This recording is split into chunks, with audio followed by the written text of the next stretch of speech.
Ladies and gentlemen, welcome to another episode of the NBA coverage. Before we get started, I'd like to let you guys know, those of y'all that watch already know what's going on. This podcast brought to you by Final Form Supplements. Here, I got my Sleep Well gummies.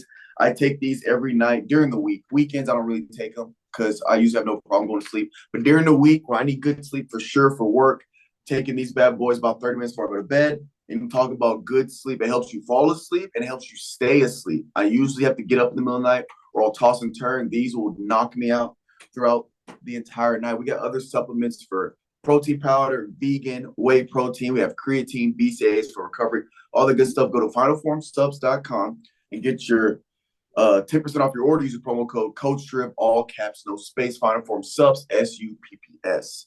And let's get the show started. As you guys can see, my good friend, Mr. Williams, Calvin Williams, Coach Calvin, as they like to call him, is going to be co-hosting the NBA coverage with me because, you know, he has a very unique and experienced basketball brain that's going to be perfect for the pod. Calvin, is there anything you'd like to say to the peoples? I mean, I feel like you probably hit it right on the head and everything. Obviously, if you watch the other podcasts with me, Mitch, Mark, and Finest, obviously you know who I am. But I know Finest been doing this little NBA segment and everything, and I've been dying to kind of get on it. So looked at our schedules, got the day set up and everything. So y'all be seeing me a little bit more on this segment and everything, including the Guardians of the 615. So just glad for you to have me on here, man. You know? Yes, sir. Yes, sir. 2 times a week now instead of one. You said what? I said you be seeing me 2 times a week instead of one now. Oh, yeah. Yeah, it was a no-brainer, too. So as soon as you said you want to hop on, I was like, oh, for sure, for sure. Mm-hmm. All right. So, ladies and gentlemen, we're going to go over the East and West standings, and then we are going to – I should have started my timer. And then we're going to get into some NBA news, all right? So we're going to start with the East. At the East, we have the Boston Celtics at 1, Bucks at 2, and the 76ers at 3, Orlando at 4. Like I said earlier, I thought Orlando was probably going to fade off a little bit. They are a young team. I'm not sure if they're going to be able to hold that number 2 spot they had. So they're kind of dropping, but they're still pretty well in the mix. They're only a game and a half behind the second and third spot, so they can still go on a little streak and get back up in there. Miami at 5, they've moved up. They start off as middle of the pack. Jimmy Buckets hit a game winner last night. Then we got the Knicks sitting there at 6. Julius Randle starting to shoot a lot better from the field because he started off the season 27%, shooting way better. Pacers at 7. Big game for Jalen Brunson, too. He had that 50-point game. Big game for him. Jalen Brunson, yes, he's stepping up in big ways. Cleveland at 8, Nets at 9, Hawks at 10, Raptors at 11, Bulls at 12, Hornets at 13, Wizards at 14, Pistons at 15. Then for the West, not much has changed too drastically, but you got the Timberwolves still sitting at that number 1 spot, holding fairly strong. They're building a lead. They're 3 games ahead of the number 2 spot. At number 2, we have Oklahoma City Thunder. Then the Dallas Mavericks are back up in the conversation in that 3rd spot. Denver Nuggets at 4, Kings at 5, Clippers started off rough when they got hard, went on a 6-game losing streak, but now they're back up, sitting there at 6, avoiding the play-in tournament as of right now. Rockets at 7, Lakers back down at 8 for the in-season tournament. They moved up to the 4th spot, but now they've dropped down to 8. But to their defense, they're only a game and a half behind the fourth spot. So 4 through 8, or yes, 4 through 9 is all a game and a half difference. So those spots could easily change within a week. All right, then we have the Pelicans at 9, Suns at 10, Warriors at 11, Jazz at 12, Memphis at 13, Trailblazers at 14, and the Spurs at 15. And then Mr. Williams is going to start us off with NBA news, and that's just going to be going over what we're seeing, what teams you think are going to, do well later, this and that, and just things that are going on in the NBA. So, Calvin, go ahead and start us off with NBA news. So I got 2 things, but I want to just hit on just like the conference play and everything. So obviously it's early in the season right now, and the games are not too far off from each other as far as like somebody, getting up to like, from like a 4th seed to a 3rd seed and everything. The Right. thing I'm going to be really interested in seeing in the next few months, because we had this last year with the West and everything. The West was it was a dogfight and everything. Every Right. team was back to back and everything like that. I'm seeing a little bit of similarities in the East right now, but like I said, I don't know how that's going to go with the season continuing on and everything. If it's really going to be that dogfight and everything in the East, I would love to see it. I think it would bring out just a little bit more competitiveness and just a little bit more of kind of forecasting like what could happen, what couldn't happen, and everything like that. So, Right. everybody's really like, you know, 2 games off, game and a half, all that stuff. So I'm really excited to kind of see where that transpires and everything like that too as well. I'm really surprised to see the Timberwolves at number 1 right now, to be honest. I'm not gonna lie to you. Because obviously I thought the Nuggets would be up there and everything. Thunder are playing Yeah. hella good right now, despite the stuff that they're dealing with Josh Giddey. I think they're doing a really amazing Yeah. job kind of keeping that out the media and keeping it all in the locker room. I think that's a really good thing too as well, because when you see teams do that, you're like, oh shit, they probably gonna drop off and everything. No, that's not the case. So whatever they're Right. doing, they handle it pretty well. But other than that, man, yeah, I'm really excited to see how the season goes and just see how the Eastern Conference kind of, you know, if it is competitive and everything. But like I said, we'll see with the later months and everything like that once it gets closer to the playoffs. And obviously the deadline too. I think that's gonna be interesting too, to see who gets signed, who gets traded, and all that too. How far away are we from that? Do you know? I can check NBA trade deadline. It is February 8th, so we still got some time. Gotcha. Yeah. And we'll definitely be updating just like the predictions, the things that I see and everything too. Um, Second thing, we already talked about this on the Guardians, like some going on with Draymond, man. He needs to seek help. He needs to go to counseling, because that one was really disturbing, because the dude was just Nurkic. What was it, Nurkic? Was it? Yeah. Yeah. Dude, if you really look back at it, he didn't antagonize him. He didn't push him. Like, there wasn't like Right. something, an event that leaded up to it. It was just wrong place, wrong time. And I'm just like, bro, like, come on now. And the thing that got me, Yeah.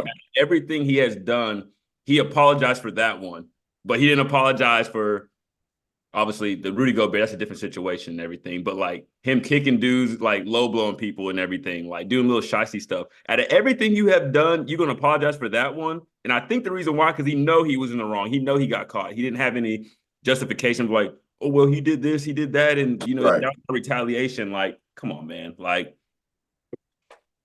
yeah. Yeah. I don't know what it is. For people that maybe not doesn't keep up or didn't get to see Draymond basically, I don't want to say punched, he hit a player, but like in a flopping manner. Because he like flailed his arms when he like turned and he hit a player for the Suns. And he ended up getting suspended. He's suspended indefinitely, and he has to go to counseling, and he has to meet all this criteria for him to be able to come back into the league, because he has a track record of him doing dirty stuff in terms of, like Calvin mentioned, low blowing, kicks to the groin. Last year with Sabonis, stomping on him, things like that. When somebody's driving or tries to go for a layup, he'll just grab their jersey and pull them down. Like, I'm sure you can find it on Instagram or Twitter. If you look up Draymond Green dirty play highlight reel, there's a whole highlight reel of him doing these type of things. And I think the NBA is pretty much they're just fed up with it. They've had enough, and they're like, yo. And I think it even got to the point where like even this one Steve was Kerr's so like, pissed. Steve Kerr yeah, spoke out like about it. right. This one was so outlandish. Even the Warrior players were like, bro, what are you doing? Like, you know what I'm saying? Like, some of them, like you said, the Rudy Gobert, he's talking about he's defending his teammates. Okay, right? Like, some of them, you're like, okay, I get it. But that one was so outlandish. Even his own teammates were like, yo, like, nah, that's No, not we it, can't, man. we Like, they can't, tripping. we can't get down with this one, man. Yeah, yeah, it's like, that's tripping. So, Even um, even KD but spoke out about it in his press conference. He was like, Draymond needs some help. Like, just simple yeah, as, like, yeah, you know.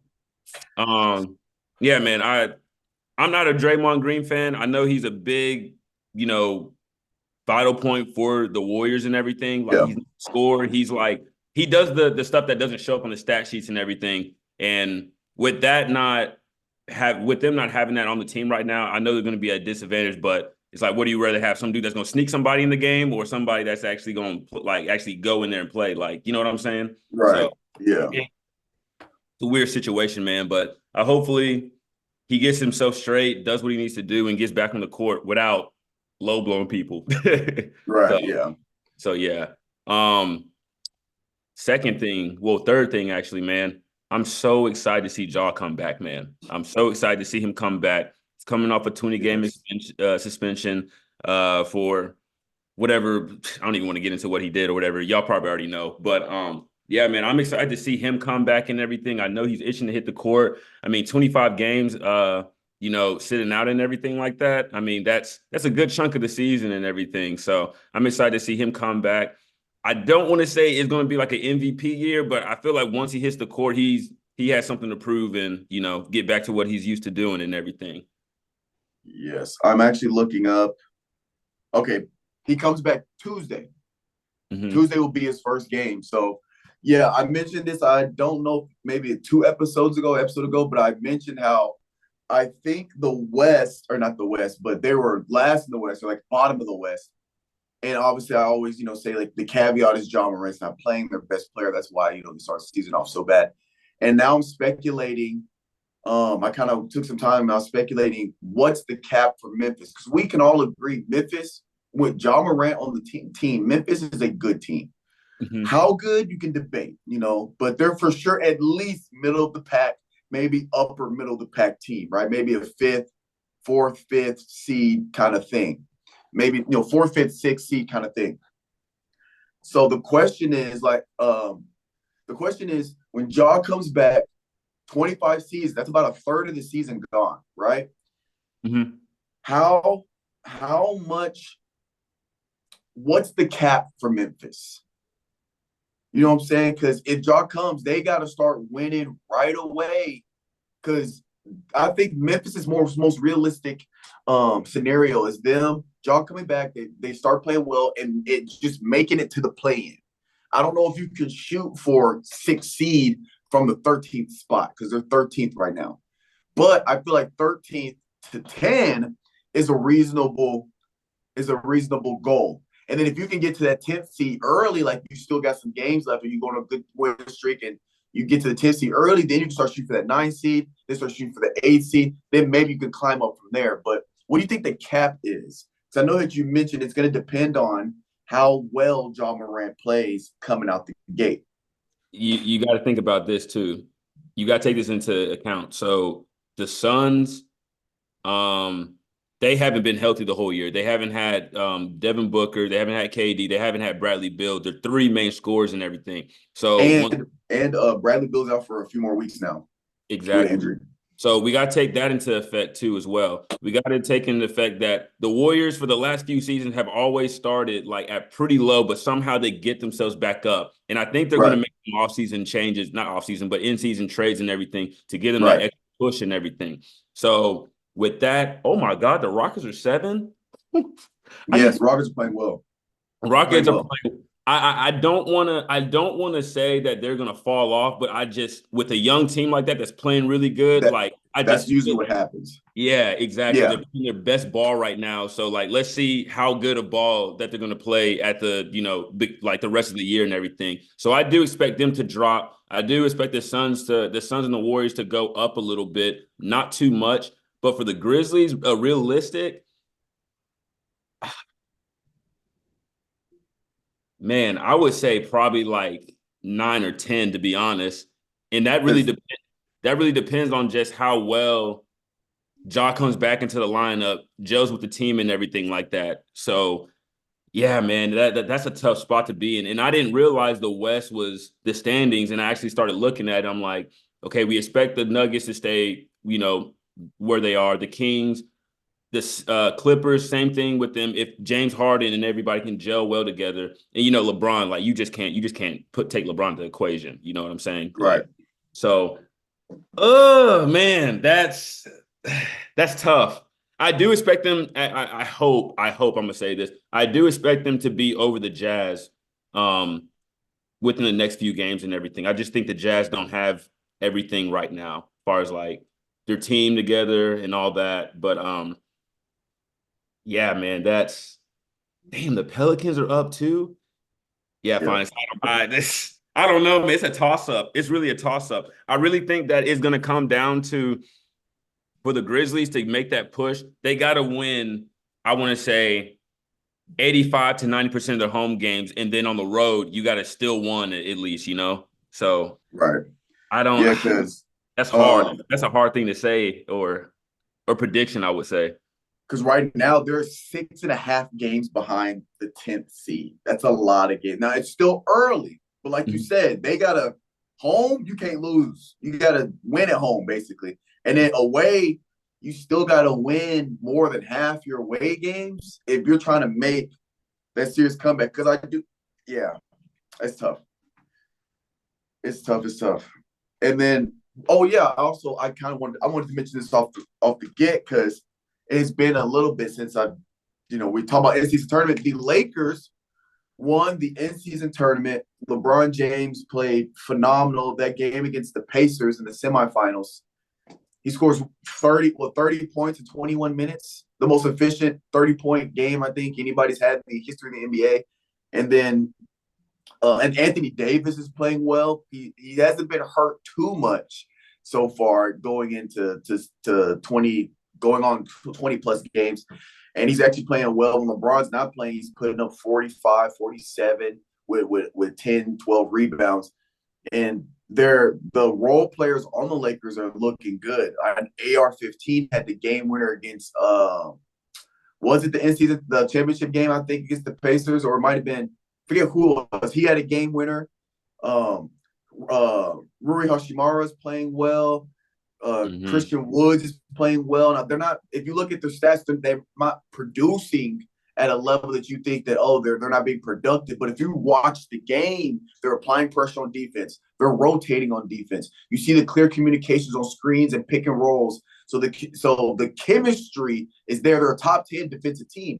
We all know when LeBron's on a top 10 defensive team, LeBron is dangerous because it takes less pressure off him to do everything defensively. He can focus on getting buckets. So I think the Lakers played phenomenal. The question to me is, yes, the in-season tournament was fun, and I noticed winning in the in-season tournament helped your rankings, even though it's not directly correlated, but just because they went 6-0, they won 6 games in the play-in, that got them higher in the rankings. They ended, I think when they won the in-season tournament, they were like 4th in the West. They went from like 10th to 4th in the West. Now, they're kind of dropping back down, but they've also played more games to have more losses. But yeah, congratulations to the Lakers.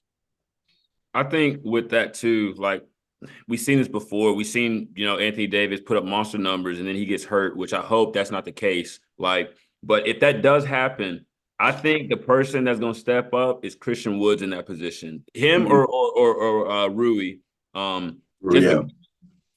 First thing, Christian Woods, he had a hell of a season playing with the Rockets and everything. I think that was his breakout year to say hey, I can play. I'm here to stay and everything.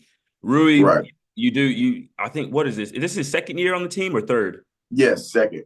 Second year. I mean, you look at what he did in Washington and everything, coming in as a rookie. Like, he can produce and everything. The thing that I think that's the biggest beneficial to the Lakers, and if Anthony Davis does get hurt, still Christian Woods is probably the same height as AD.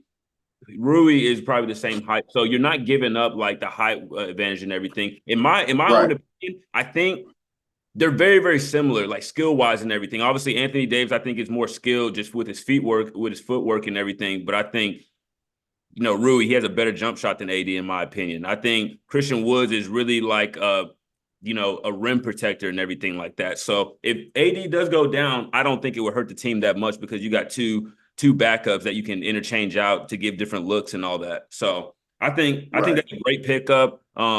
And I knew that was a great pickup when they signed Christian Woods during the offseason and everything. So hopefully it all plays out and everything, man. That's a big team. God, dude. Yeah, that's once you get to their small, their forwards all the way down to the centers, pretty big, man. So Yeah. Cam Reddish had a good game there. I forgot about Cam Reddish too, man. Like, and what people don't know, if you go back, there's an interview with Anthony Edwards when they were back in high school, like McDonald's All-American. They asked everybody, they were like, who is the hardest person to guard? And everybody said Cam Reddish. And I'm finally glad to see that, like, he's actually showing his worth and everything, because wasn't it easy, transition to the NBA with him? He bounced around with little teams and everything. So hopefully the Lakers can be his home, and hopefully he can make a career out of it, man. I think it's a great setup for him, especially having LeBron there too, to be like a mentor, AD, like other people that have been for a minute. Like, come on, man. But it's all on him too at the end of the day, if you want to get better. So now we have a little bit of time. So now I'm gonna throw some teams at you, and I need you to tell me what you think adjustments they need to make, whether it's team-wise or scheme-wise, for them to get back into the picture. So these are going to be teams at the bottom of the NBA. Let's go. Let's start with the East. Now, I want to go with the Bulls first in the East. They're not at the bottom, but they're 12th. They're in the bottom 5. But talent-wise, the Bulls on paper should be a lot better than their record shows, right? You got Zach LaVine, you got DeMar DeRozan, which I know I believe both of them are actually requesting trades. But what adjustments? Lonzo Ball is still hurt. They got Alex Caruso. So what adjustments do you think, Andre Drummond, what adjustments do you think they need to make to get back into the conversation? I think the really biggest thing is just the absence of Alonzo, man. I think that, like, when he's on the court, that's a true point guard and everything. He's gonna feed people. He's gonna get the open man. He's gonna get the look and everything. Far as that, what I think the go-to person, I really don't think they have that go-to guy that can go get a bucket when they need it. You don't think DeMar is that guy? I think DeMar is, but I feel like you have to have somebody to pair him with and everything to make it work. I feel like Zach LaVine could be that person, but there's been times that I've seen that he's like, oh no, like I don't want the spotlight. I kick it back to DeMar and everything. So I think it's that. I mean, from the center positions and everything. I mean, you got Nikola, you got Andre Drummond. I think what it is, man, I think they need to find a good point guard that emulates Lonzo, and then they bring in some more pieces. And I don't know what those pieces would look like. If they need a 2-guard, a 3-guard. Like I said, I think the power forward center spot, they're pretty well. Like I said, they got Vucevic, Patrick Williams, Andre, Torrey Craig, which is not a bad player too as well. I just think they need a little bit more out of the guard spot, coming off the bench, or like another like 6-man that puts up starter numbers or something like that. Right. I think that's what they need. But you got to think about it too. If Zach LaVine and DeMar DeRozan are asking for a trade, you got to get that same talent back in, if not better. So I don't know. I don't know what they need, man. I feel like they need depending on if they trade them and everything, that's when I feel like they'll get a clear picture of what they need for the team, if that happens. Right. Yeah. Because to your point, back when the Bulls, last time when Lonzo played the season with the Bulls, a full season, they finished what, 4th or 3rd or something like that. But to your point, Lonzo was a great ball distributor. He got his shot down. He was actually leading the league in 3 points made, and he was top 5 in 3-point percentage. So he was actually shooting the ball, shooting the ball well from the perimeter. And he was a great defensive player from the guard position. So they're missing not only defensive from the guard position, they're missing the spacing, having a point guard that can shoot the 3 for sure. I think when you're describing what they need, it sounds like they need like a Jordan Clarkson. Yeah, perfect example. That's the guy that came to mind when you're describing, what they need a Jordan Clarkson. He'll sit down and on-ball defense. He'll play that. Might not be the best, but he'll play it. He'll give effort. He'll make it work for it. But offensively, he can get to the basket. He can shoot the 3. He's a guy that's not as scared of the limelight, and he can come off the bench or you can start him. His ego's not in the way. He's like a scrappy, he's a guy that's going to do what needs to be done, right? And so that I feel like I agree. I feel like that's what they need. Let's go with I got to do this because I'm in San Antonio, and I know part of the problem is that they're so young. But the San Antonio Spurs, right? You got one of the youngest teams in the NBA. You have probably one of the he's playing well, but one of the most like premier players coming into the NBA, Wembanyama.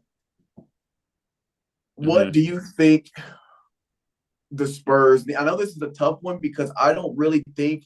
I think that what the piece they have, for the most part, are fine. It's just that they're young.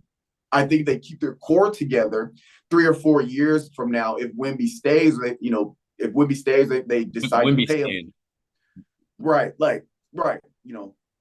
But I feel like they keep the core together 3 or 4 years down the road, they're going to be a problem, like in a good way. Like they're going to be a team you got to look out for.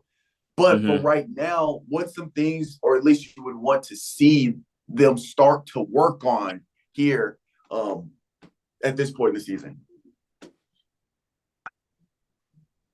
Man, it's so hard to say because I'm looking at the roster right now and I'm trying to like give a little bit of criticism and everything, but it's like I don't know how to explain it. They are young. I mean, the oldest person on the team is CD Osman, and he's 28. Devontae Graham's 28. Yeah. I mean, yeah, man, it's like I think their oldest starter is like 26. yeah. This is I don't know what they need, but this is what I'll say what they do not need to do. Obviously, they're gonna keep Wimby. They gotta keep him. I mean, if you under Right.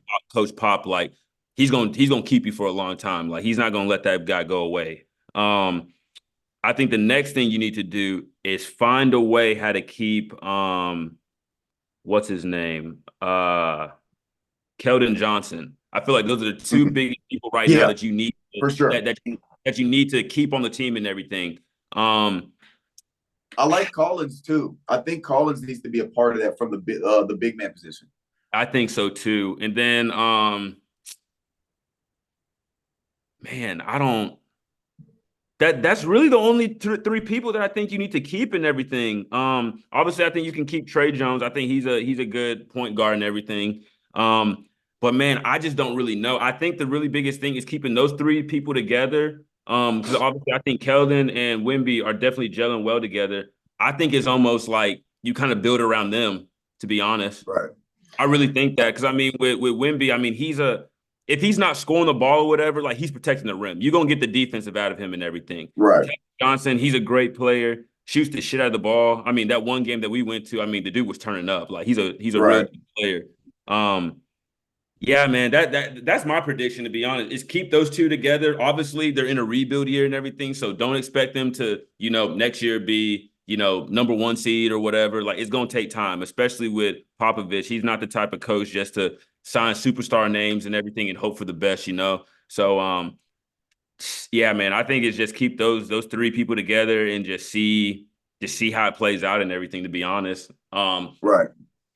Obviously too with the draft as well, like I wonder what seed they'll get and everything and who will be on the board during that time that could complement the team just far as that too as well.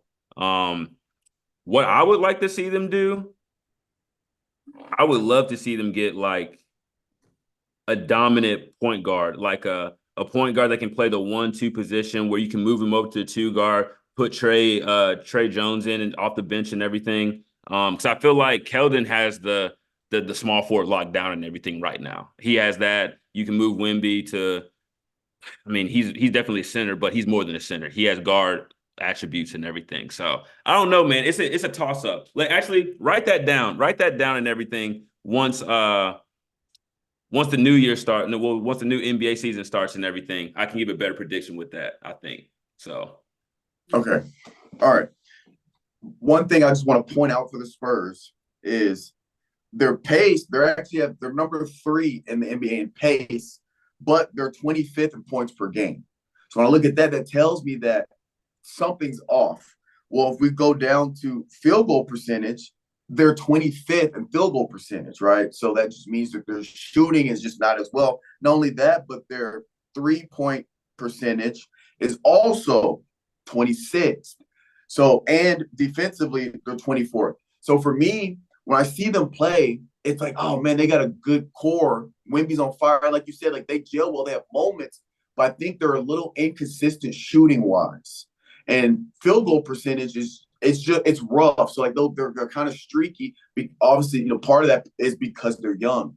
I don't know if I would make a big move and trade pieces to get 3-point shooters, but since they're a young team, the offseason develop, you need to space the floor.